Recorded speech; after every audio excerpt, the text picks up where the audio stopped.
We have been together for about 10 years and married for 6.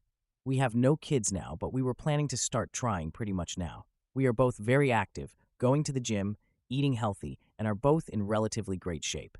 My wife is gorgeous with a phenomenal body, but I would probably consider myself maybe a 5 or 6 out of 10 on the attractiveness scale. I realize that. But we have always had a really strong relationship. We started as great friends, realized we were just right for each other, and that developed into true romantic love and devotion. The intimacy was always fantastic. There were never any issues there with quality or frequency. I was washing my wife's car, as I do pretty often. In the course of cleaning the interior, I found an open, empty condom wrapper under her passenger seat. We don't use condoms since she had always been on birth control. I am driving myself insane with all the stories and scenarios running through my brain. She spends a lot of time at the gym, working with weights and doing her cardio, like 3 hours, 4 days a week, so there are frequent times when we are apart. She has never given me a reason to suspect she has been unfaithful. I know I have to confront her, but I'm scared to death of what might be the truth. She is my world, and I can't imagine starting a family with anyone else. I'm afraid I'm going to break. Edit to add. Wow, you all are amazing. I am so touched by the DMs and heartfelt responses. I had no idea I would get so many responses so quickly. I wanted to add some details to save me from having to reply to all the common comments. My wife has never given me a reason to think she has cheated before this. She has always been loving and affectionate, and we were looking forward to starting a family very soon. Some have speculated that kids coming soon may have led her to one last fling. I don't know. Possibly. We are an open book to each other, with our finances pretty much entirely tied up as one. She comes from a pretty upper middle class background. Her parents are very comfortable. I come from a home where my parents were fighting their own demons, and so I didn't get a lot of attention growing up. Not a criticism. It was easy to get lost in the shuffle of my parents' problems. We are cordial, but not super close. I am way closer to her family, and I love her mom and dad and younger sister. Financially, we are fine. Together, we make about $150 per year. She makes $60 as a law firm assistant. I make $90 as an auto technician. We own a house together that we were able to purchase with a down payment from her family. If worst comes to worst, I have no interest in fighting for that money. It is theirs, and they can have it back if we end up selling the house. Some have commented about the amount of time she is at the gym. We go to separate gyms. She gets off work at 4 and goes straight to the gym where she does a class, then works out with weights and the cardio on the treadmill. I was never suspicious of the time she spends there. By the time she gets home, I am already there, and she jumps directly in the shower, and then we make dinner together and hang out. As far as a lawyer or an investigator, there's no way I could do that in secret with the way we manage our finances. So that's out for now. Someone explained to me how to get detailed phone records from Visible, so that's my next step. I will get the records when I have some time to myself and see if there is a number that she's in contact with a lot that I don't recognize. I'll try to figure out where to go from there and let you all know. Now for a few comments. Sassy Cheese. Ugh, dude, I'm sorry. I would wait until she comes home. Have a civil conversation with her in a neutral place. Kitchen, patio. Let her know what you found. Ask her to see her phone. If she says no, you have your answer. If she admits to anything, it's entirely up to you on how you want to proceed. If she lies to you and you find anything out, walk away. She not only cheated on you, but she was okay with lying and definitely continuing it. No matter what you choose, therapy is a priority. Sending you love. Ask for the phone first. Calm psychology. Trust me when I say this, and this comes from experience. Even someone who seems like the perfect, most loving, and loyal partner can end up being a cheater. Some people just know exactly how they are supposed to behave when in person, but do whatever they want for themselves the second you are out of sight or unaware. Now for the 22-hour update. Lots of folks asked for an update. Not a whole lot to say, but things are getting interesting. I am shaking as I type this. Thanks to everyone in the comments and the DMs for the empathy and well wishes. A lot of good tips and advice too. Man, I would hate to piss some of you off. Some of you are vindictive. First off, I found a wrapper, not an actual used condom, so the suggestion of DNA testing was not useful. And thanks to Uhadunno27 for the information about getting detailed phone records from Visible. Today at work, during some break time, I requested a download of the phone records, but it says the request could take up to 45 days. I can't wait that long. I also drove by her work on my lunch break. I don't know why or what I expected, but her car was there as it normally is. Lots of good advice to track her, get a VAR, look at her phone without her knowing, hire an investigator, a lawyer, etc. I can't deal with this. I am taking the advice a lot of you had, and I'm just going to confront her today when she gets home. As some of you suggested, I plan to just put the condom wrapper on the table in plain sight and watch her body language. I am so scared and nervous, I'm almost pissing my pants. I am really starting to expect the worst. For me, if she cheated, there is zero chance we will stay married. Zero. I don't care what excuses or reasons or whatever she has, I'm 100% done. No therapy, no counseling, nothing. I can't believe I'm typing this. It makes it seem real. I can't imagine her sucking and freaking some other guy, or guys. That's an image I could never get out of my head for the rest of my life. As far as assets, we don't have a lot. We have a pretty nice house that her dad helped us pay for. I'm happy to let her have it with my fair share and paying back her father. Otherwise is nonsense, like 2 cars, some furniture, and some decent savings that we have both contributed to. So I'm willing to split 50-50. The thought of divorce is burning a pit in my gut. I'll post again after I confront her. Either way, I think this thing comes to a conclusion tonight. Now for a few more comments. If you find out the worst tonight when you talk to her, you get up and walk away. Walk out your front door, get in your car, and drive down to a local parking lot, or park until you are completely calm and all of your emotions are in check. If it takes you 2 days to calm down, then take the 2 days. Do not go back in a rage. Things have a way of escalating, and situations have a way of getting out of control. Your only priority during that conversation is staying calm. Let us know how it goes. We are all pulling for you and hoping it's a terrible misunderstanding. I found a condom wrapper in my wife's car. Now what? Instead of sitting here pissing my pants, I wanted to just type a few more things to keep busy. I'm sitting here trying to find any other reason to doubt her. Dashcam. Yes, I've checked the dashcam footage. Nothing suspicious or out of the ordinary. Commutes to work, the gym, and home. Maybe a stop or two for typical errands. Grocery store, cleaners. Zero suspicious activity. But she knows there's a dashcam too, so who knows? Maybe she's just being really careful. Our current state of relationship, it's really strong as far as I know. She comes home, we share a glass of wine while we make dinner together, talk about our day, cuddle on the couch if we watch a show. We really have what anyone from the outside would be jealous of. No feelings of distance, no hiding of phone, and no drop-off in intimacy, which has always been and still is great. Her gym time, with as much as she does, it is really reasonable for her to spend 2.5 hours at the gym. I've gone with her, I've seen her work out, it's pretty extensive, and her body shows it. I am so proud of how great she looks and how she takes such good care of herself and encourages me and cares about our health. I've never been suspicious about it, maybe foolishly. Yes, she comes home and showers right away, but she's typically sweaty and feels gross. She doesn't avoid me when she walks in. She will typically come over and greet me with a kiss on the lips and then hit the shower.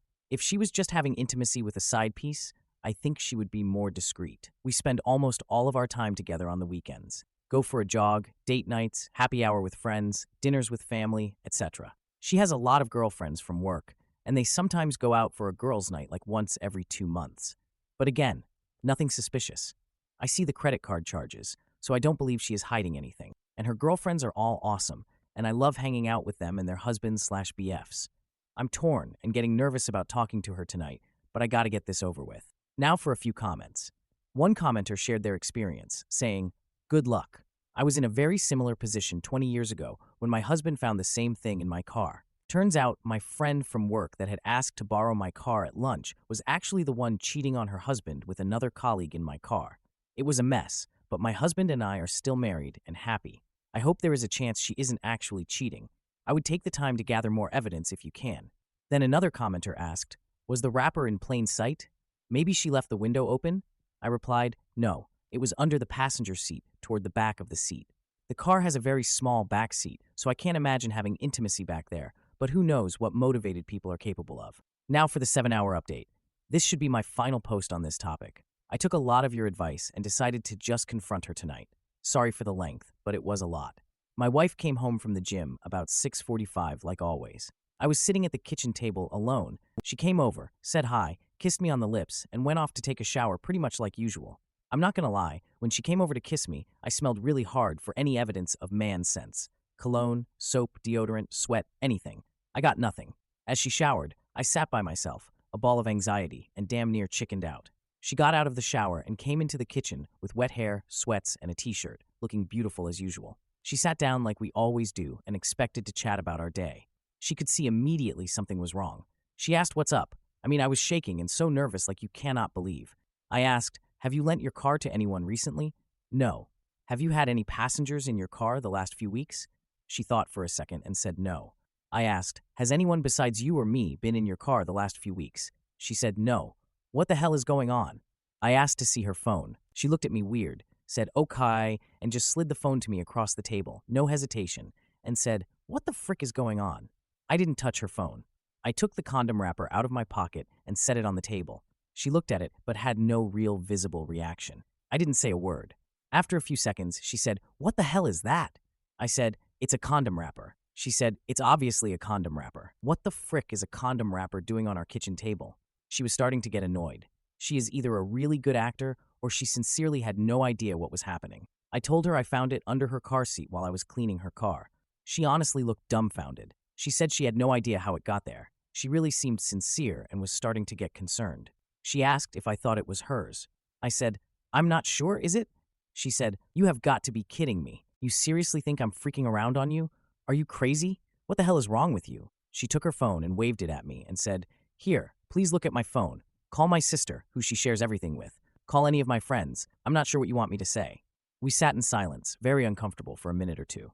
I didn't take my eyes off her, looking for any sign like a tear. I said, "What would you think if the roles were reversed?" She admitted she would probably be suspicious, but would give me the benefit of the doubt. She literally went through every day the past couple of weeks, where she went, who she was with, what she was doing, trying to come up with any explanation. She finally remembered an after-work thing that they did for a friend of hers, a baby shower kind of thing at a restaurant after work. One of the girls at her office was invited but couldn't go, and so she asked my wife to please take her gifts to the party. My wife said sure. They walked down to my wife's car to put the gifts in, and my wife's stuff was in the front passenger seat. As I said, the car she drives, Infiniti Q60, has a tiny back seat, and access to that back seat is ridiculously difficult. As her friend was putting the gifts in, she spilled her purse all over the floor behind the passenger seat. That was the only possibility she could think of. As I sat there, she insisted we call that friend immediately, and she did just that. She put her friend on speakerphone. She asked her if she remembered when she spilled her purse. She answered yes. She asked if she was sure she got everything picked up off the floor. She answered, "I think so. Why?" My wife then seriously asked, "Do you and BF's name use condoms?" Her friend kind of chuckled and said, "Yes." My wife asked what brand, and she answered, "Trojans. Same size too." My wife looked straight into my eyes and asked, "When you dumped your purse in my car, is there a chance there were condoms in it?" Her friend said, "Yes, it's not unusual for me to have condoms in my purse." "Why?" My wife told her friend about the wrapper. Her friend said she doesn't know why she would have an empty wrapper in her purse, but it is certainly possible. She hung up the phone and looked at me and asked if I would like to go through her phone. I said no, and she asked, "Mystery solved?" I literally started crying. I was crying because I was so relieved. I was crying because I am married to the most awesome woman in the world who loves me more than anything. And I was crying because I was racked with guilt that I thought she could be cheating. I felt miserable for how I must have made her feel. My incredible wife took it so well. She hit me with her dish towel and said, "Jesus Christ, I cannot believe you could think I would cheat on you." But she admitted again, she may have felt the same in my shoes. She even laughed a little and said it was kind of cute that I was so jealous and nervous about asking her about it. We decided to have our glass of wine and go out for dinner. At dinner, we talked about how excited we were to start trying for a baby. I am 1000% sure she is telling the truth. I know her. I know her like nobody else. I know her body language. I know her voice and how it sounds when she is stressed or hiding something. There was none of that. I hope none of you have to go through this, but thanks for all the well wishes. I will probably let my wife read this thread at some point, but not while it's still so fresh. Plus, she'll probably rib me for going to Reddit for advice. She's not necessarily a fan. Haha. So all is good. Really good. Have a great life, everyone. Now for a few comments. One commenter said, "We love a happy resolution. Nice work on keeping composed during the confrontation. May you guys have a long and wonderful marriage." Then OP replied, "Thanks. Composure was never in question. We are both pretty calm people. We rarely even yell at each other when we fight. I am not aggressive or in any way violent. There was never a chance things were going to get out of hand." Another commenter said, "Bro, had me nervous." To which OP responded, "Shit, you were nervous? Am I the idiot for confronting my in-laws about their cruel bet on my marriage's demise?" My husband Robbie and I got married earlier this year. It was a beautiful day, and I felt so much love and support from both sides of our family. 2 months after our wedding day, we celebrated my birthday at my in-laws' house. It was nothing major, just a dinner and a night together with me, my husband, his mom, dad, and sister. That is the first night I noticed them referring to me as Robbie's best friend. After my birthday dinner, We were all sitting together in the living room, just chatting and having some drinks. That's when my sister-in-law got a phone call from a good friend of hers. When she answered the phone and her friend asked what she was doing, she replied that it was her brother's best friend's birthday. I had never heard anyone refer to me as Robbie's best friend. I am his wife, and before that, we were engaged for over 2 years. Hearing my sister-in-law refer to me like that confused me greatly. I always refer to her as my sister-in-law, and I would expect her to do the same. Or maybe even as Robbie's wife, but certainly not best friend.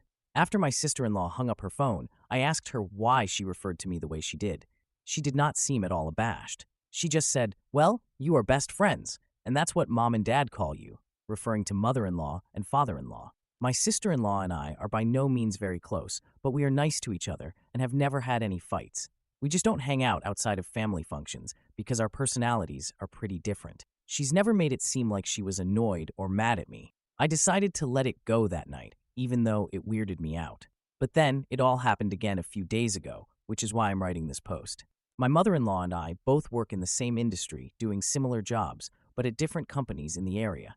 Sometimes our companies collaborate when we have clients who switch over. This week, we had that happen, and I had to pay a visit to my mother-in-law's office to help a client transition. My mother-in-law was in the office, so I stopped by to say hello. While I was there, she introduced me to her colleague, and once again, I was perplexed by how she did it. She said, "This is my son's best friend." As I was shaking hands with the colleague, I paused and awkwardly said, "I'm his wife." The colleague looked confused, but my mother-in-law continued to smile and didn't address it. Once we were alone, I asked my mother-in-law why she referred to me like that. Just like my sister-in-law, she didn't seem to act like it was weird at all, and said the same thing. "Well, you are best friends." The only thing that I can think to explain this is that in my vows to Robbie, I promised to continue being his best friend. Nobody acted like this was odd or special, and I feel like it's a pretty common thing to put in vows. So I'm not sure why Robbie's family seems to have clung to it, unless it has nothing to do with everything. I've spoken to Robbie about this too, and he is also perplexed by it. He asked his parents privately about it, and they gave him the same answer they've been giving me. It all just feels like some sort of bullying behavior to me, but I've never felt a sense of this from them before. Are they calling me his best friend because they don't like the fact I'm his wife? Or is it some inside joke they've been in on without me? I'm not sure what to do or make of it, especially because the in-laws are acting like it's not an issue when I bring it up. Yes, I am Robbie's best friend, but I'm also his life partner and their D-sale. I don't know what to do. Any input or advice would be welcome. Now for a few comments. Purple Bishop 2 suggested, how about just being straightforward? Yes, Robbie and I are best friends, but now that we are married, I would prefer that you refer to me as his wife, as I treasure our relationship. Thank you. Hiker2190 added, came to say this exact same thing. And, after that is said, continue to correct them if they use the best friend moniker again. Maybe at the next family gathering, present a united front. Both husband and wife ask parents and sister-in-law to address the wife as Robbie's wife. Honestly, I think they are mocking the OP for the vows. That's the only explanation I can reasonably come up with. Valkyrie Sword commented, definitely feels mocking or passive-aggressive. Clearly they didn't like something about the vows. Now for the update, 2 days later. Thanks to everyone who offered helpful advice and to those who have been kind in sharing their own experiences. I'm sorry to hear that this is not exactly a unique experience. Unfortunately for my relationship with Robbie's family, things have escalated. Yesterday afternoon, Robbie and I were invited over to his parents' house for dinner. I have a big project due this week at work, so I needed to stay home and wrap it up. I told Robbie to go catch up with his family while I order a pizza. Apparently, this is when Robbie decided he was going to set things straight and figure out why his mom and sister keep referring to me as his best friend. Please keep in mind that I'm telling this story based on the details that my husband has given me. Robbie had a normal dinner with his folks, but they were all drinking a bit more than usual. Robbie decided to bring over some scotch that one of his groomsmen gave him for a wedding gift, so he and his dad were especially loose. Robbie and his dad tend to have guy time together after dinners where they hang out in his dad's garage and talk about car stuff and projects at home/work. This is where Robbie confronted his dad about the whole situation. From what I can tell, it took some coaxing to get this information out of father-in-law, but eventually he admitted to Robbie that my mother-in-law and sister-in-law and he were all in on some sort of bet as to how long mine and Robbie's marriage was going to last. Father-in-law bet that we would stay together, whereas mother-in-law bet less than 1 year, and sister-in-law bet less than 6 months. Apparently, there was a cash prize involved. I don't really want to know how much it was. Father-in-law admitted that he believes the whole best friend moniker was a way to get under my skin and cause doubts about my relationship with Robbie and his family. They think that if they acted like it was a non-issue for long enough, that it would drive me crazy and start making me angry at Robbie for not intervening. Robbie then says he stormed into the house to confront his mom about this all. It ended in a screaming match between Robbie, mother-in-law, and father-in-law. Robbie eventually stormed out and walked to a nearby gas station, and from there he called me for a ride since he couldn't drive. This morning, when I drove Robbie back to get his car, we had a horribly awkward confrontation with his parents.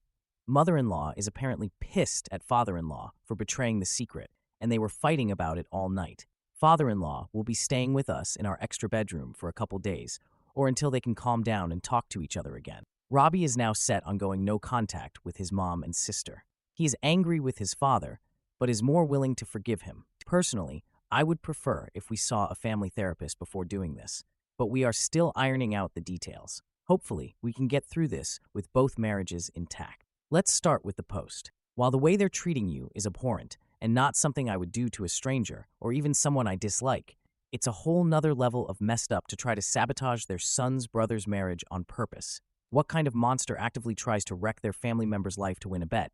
Gross. Now for a few comments. First commenter said, "Wow. Listen, if your husband is set on going no contact with his mom and sister, respect his decision. You seem like you're trying to play peacemaker, but they have horribly disrespected you and your marriage. What they did was all kinds of messed up. Even father-in-law is an AH for his part in it, even if he was the only one on your side. Sort of, family therapy only works and helps if all parties involved are willing to try, but it frankly sounds like the women hate you, want you gone, and will never give you or your marriage a chance." Then another commenter added, "OP, he is going no contact in part because of the bet, but also in part because I can guarantee this is not the first time his family has engaged in really crappy behavior toward him. He knows his family far better than you and knows whether no contact is warranted. I wish I had realized this when my husband was trying to distance us from his family and I kept inviting them around trying to play peacemaker. You need to let your husband take the lead and you need to support any decisions he makes here. Also, from here forward, you can have a lot of fun with this. When introducing his mom or sis to people, you refer to them as husband's birth mom and sister as his mom's daughter. Both are accurate, just like you are his best friend. Also, I'd suggest he hang this one out in the extended family group chat. Let his grandma deal with his mom. I'm sure her family will make mincemeat out of her asshattery. Am I the idiot for struggling to balance privacy and support when my pregnant trans employee needed help? This morning, I conducted an informal interview with one of my best staff because they had tripped a marker on the Bradford Factor report. At the meeting, they told me for the first time, after 5 years of working for me, that they were FTM transgender. I had known for a long while but never confirmed it as it's private and that they were 4 months pregnant. The absences are morning sickness related and for hospital appointments. He and his partner don't want to tell anyone that he is pregnant, and his partner will take maternity leave, with him taking 2 weeks paternity leave. I know the language is all messed up, and so are all my policies on mat-pat leave and absence factors. I have 2 problems. He works alone on a food truck, half of the day, joined by a staff member who does know about this at lunchtime, and for clear up, he doesn't want anyone to know he's pregnant. Unfortunately, he's starting to show, and for a while, it can be a beer belly, but it's going to be obvious soon. I know I have a duty of care to him as a pregnant person.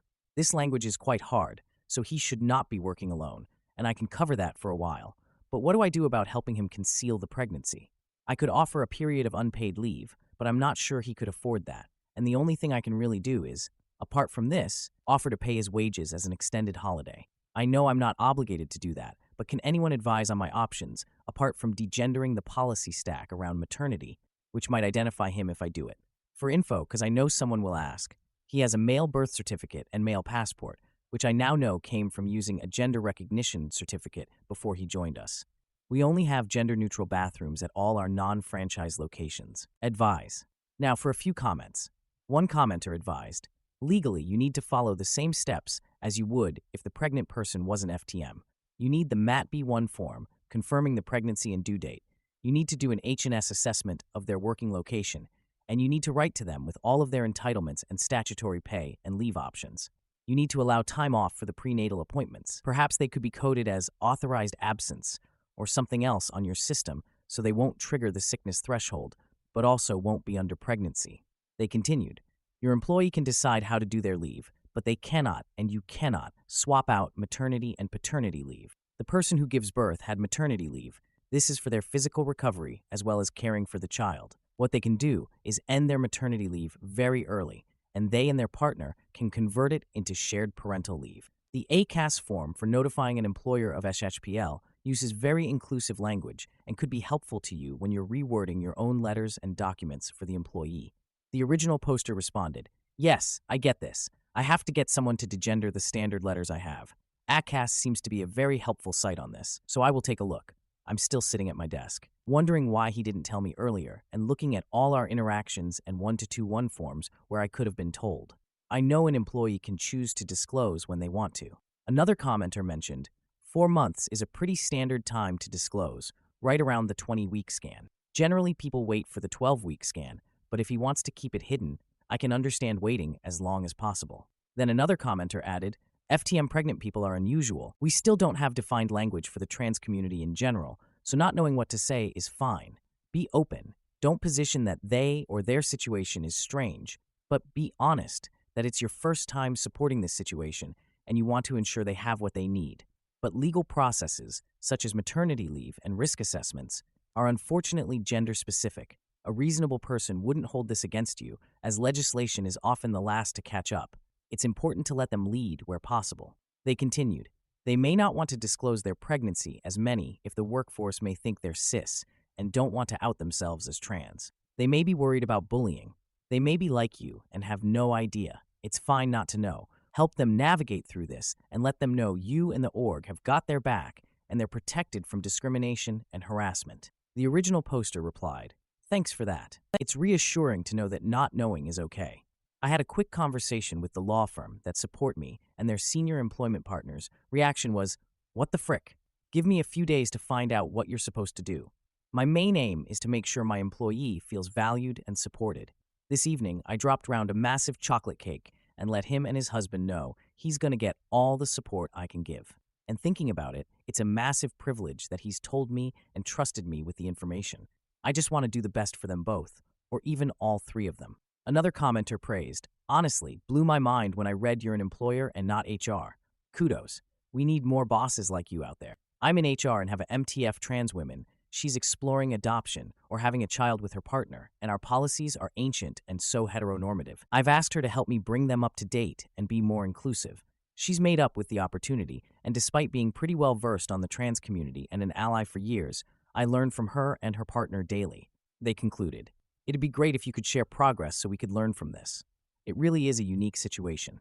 Here's the script. The first is to get a sense of why your employee wants to conceal their status as a trans man. We do have to recognize everyone's right to privacy, and they certainly aren't obliged to out themselves. But their situation does serve as a powerful indicator of why being open might be ultimately less stressful for them. It sounds like you're incredibly supportive, but is there a macho culture in the rest of the business that would discourage them from being open? If they've been keeping it in the closet out of fear of reprisal then, as well as being concerned for their well-being, you might want to think about whether the business needs some cultural education to make it a more welcoming place for your employee to be honest about who they are. If, on the other hand, it's simply been a case that they didn't feel it was anyone's business, well, that's completely fair enough, but now things are changing, and it's going to be much harder to conceal who they are from colleagues. Perhaps now is the time for them to think about coming out, but this is something for them to discuss with their partner and therapist. The key thing is that you are honest with them about the challenges their pregnancy will present to their desire for privacy and the limits of what you can do as an employer. The option of an extended period of unpaid absence in the last few months of the pregnancy is probably the most reasonable offer. Paid absence, to my mind, sets a dangerous precedent that you wouldn't extend to other pregnant people and could therefore be seen as discriminatory. An unpaid sabbatical would give them the privacy they need as they come off their tea and other meds and they begin to show naturally. The other thing I wanted to add was to expand on a point about not being allowed to swap out paternity and maternity leave. I admire their determination to return to work after the minimum mandatory 2 weeks absence, but pregnancies and births are unpredictable beasts at the best of times. He probably plans to have a C-section, but occasionally babies will surprise us and turn up unexpectedly at a point beyond when a C is viable. Even if he has a C, returning to work 2 weeks later is likely to be extremely counterindicated by his surgeon. That's a big slice in his abdomen to try to man it out after a fortnight. Anyway, my point being that he may well find that he needs a good deal more than 2 weeks simply to recover from the trauma of childbirth, and his right to maternity leave isn't one he should so casually reject. Now for a response. Thanks. The businesses are a wider variety of people and cultures. The food trucks and cafes are mainly women. Franchises, mainly women management and young people of equal mixed gender in the lower roles. And restaurants and bars are an equal mix with more women in senior roles. We don't do macho ever. It's not in my nature, and I lead every location and have a very supportive culture. At any one time, I can expect at least 1 active pregnancy and 2 people off on mat leave. Coming out is never something I would ask or recommend someone to do. I'm gay bi and have never come out. However, everyone knows I have a boyfriend because I cannot get him to stop coming to my places. We have a rainbow culture, and I feel that everyone has their own journey. The employee is open that they are gay and have a husband, but they're business. The mat leave things are a bit of a red herring, really, as I would encourage new fathers to take at least 4 weeks off on full pay, and C-section would be covered by a sick note so they can have up to 12 weeks off paid, subject to previous absence. I think I need legal advice on paid leave so I don't create a rabbit hole for myself, but I've been very supportive of female staff during pregnancy, so I don't think it would be a problem. No one wants to start a new family with an overdraft or depleted savings, so I'd be loath to create a situation where they feel they have to sacrifice money for this. This thread has helped me understand my own thoughts, as up to now, I've never ever considered this situation. Now for the update 11 days later. After a lot of research and advice from my solicitors, we have got to a really good place. The employee went through an H&S review with me and a trusted external advisor. As a result, with their consent, they will move to a back-office role over the next few weeks, where they will work with my core team, and he is happy to disclose the situation if it comes up. We will employ a temporary junior chef for another location, and then temporarily promote a junior chef to his location as a training opportunity. This gives me cover if the employee decides for any reason not to come back to work. They will take 4 weeks off before the confinement and at least 8 weeks off after, with a H&S assessment to be conducted prior to restarting their current role. For maternity benefits, etc., they are all as per the company standard policy for other birth parents, and we will follow exactly the same procedures as we do for anyone else. His birth intimacy has no bearing on the process, just that he is to become a birth parent. I'm hosting the baby shower for his friends and family at my place, and he wants me to be a godparent. Finally, as a personal gift, I've sent them away this weekend to a spa for a pampering session. Now for a few comments. One commenter said, "What a lovely resolution and update. Thank you for sharing." Another added, "Gosh, I wish all employers were so focused on employee comfort and safety and willing to seek advice and learn in this way. Bravo to all involved, and for you going above and beyond with the parents-to-be."